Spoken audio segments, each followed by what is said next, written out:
ଶ୍ରୀମନ୍ଦିର ଚତୁଃପାର୍ଶ୍ୱ ପରିକ୍ରମା ପ୍ରକଳ୍ପର କାର୍ଯ୍ୟ ଶେଷ ପର୍ଯ୍ୟାୟରେ ପହଞ୍ଚିଛି। ଆସନ୍ତା ଜାନୁଆରୀ 17 ତାରିଖରେ ଏହା ଲୋକାର୍ପିତ ହେବ।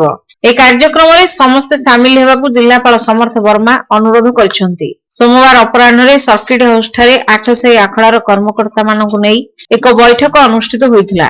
ଏଥିରେ ଅଧ୍ୟକ୍ଷତା କରି ଜିଲ୍ଲାପାଳ ଶ୍ରୀ ବର୍ମା କହିଥିଲେ ଯେ 17 ତାରିଖରେ ଲୋକାର୍ପଣ ହେଉଥିଲେ ମଧ୍ୟ 12 ତାରିଖରୁ ପୁରୀ ବଡ଼ଦାଣ୍ଡ ଓ ସହରର ବିଭିନ୍ନ ସ୍ଥାନରେ ବିବିଧ କାର୍ଯ୍ୟକ୍ରମ ଆୟୋଜନ କରାଯିବ।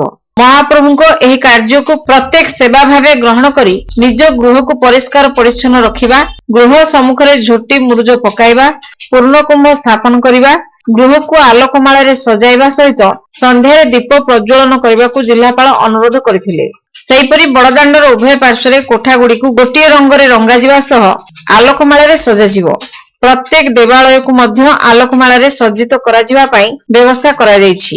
ତେଣୁ ପୁରୀର ଐତିହ୍ୟ ଓ ଗୌରବ ଜାଗା ଆଖଡ଼ାମାନେ ଏଥିରେ ସାମିଲ ହୋଇ ବିବିଧ କାର୍ଯ୍ୟକ୍ରମ କରିବାକୁ ଜିଲ୍ଲାପାଳ ଅନୁରୋଧ କରିଥିଲେ।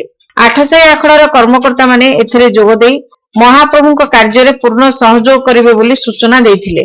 ଏଥିପାଇଁ ଅତିରିକ୍ତ ଜିଲ୍ଲାପାଳ ପ୍ରଶାସନଙ୍କ ଅଧ୍ୟକ୍ଷତାରେ ଏକ କମିଟି ଗଠନ କରାଯାଇଥିଲା। ଏଥିରେ ସମସ୍ତ ଆଖଡ଼ାର କର୍ମକର୍ତ୍ତା ଓ ଅନ୍ୟ ସଦସ୍ୟମାନେ ରହି ଭବ୍ୟ କାର୍ଯ୍ୟସୂଚୀ ଚୂଡ଼ାନ୍ତ କରିବେ ବୋଲି ସ୍ଥିରୀକୃତ ହୋଇଥିଲା। ପ୍ରାରମ୍ଭରେ 8 ସାହି ଆଖଡ଼ାର ସଭାପତି ବାବାଜୀ ମହାପାତ୍ରଙ୍କ ବିୟୋଗରେ ଶୋକ ପ୍ରକାଶ କରାଯିବା ସହ ନିରବ ପ୍ରାର୍ଥନା କରାଯାଇଥିଲା। ଏହି ବୈଠକରେ ଅତିରିକ୍ତ ଜିଲ୍ଲାପାଳ ପ୍ରଶାସନ ପ୍ରଦୀପ କୁମାର ସାହୁ, ପୌରପାଳିକାର ନିର୍ବାହୀ ଅଧିକାରୀ ସରୋଜ କୁମାର ସ୍ୱାଇଁ, ଛତିଶା ନିଯୋଗର ନାୟକ ଜନାର୍ଦ୍ଦନ ପାଟଯୋଶୀ ମହାପାତ୍ର, ବରିଷ୍ଠ ସେବାୟତ ରାମଚନ୍ଦ୍ର ଦାସ ମହାପାତ୍ର, ଜିଲ୍ଲା କ୍ରୀଡ଼ା ସଂସଦର ପୂର୍ବତନ ସମ୍ପାଦକ ରବିଶଙ୍କର ପଟିଆରୀ, ସମାଜସେବୀ ଚକ୍ରଧର ମହାପାତ୍ର, ନରେନ୍ଦ୍ର କୁମାର ମହାନ୍ତି, ବିଭିନ୍ନ ବିଭାଗର ଅଧିକାରୀ ଓ 8 ସାହି ଆଖଡ଼ାର କର୍ମକର୍ତ୍ତା ଉପସ୍ଥିତ ଥିଲେ।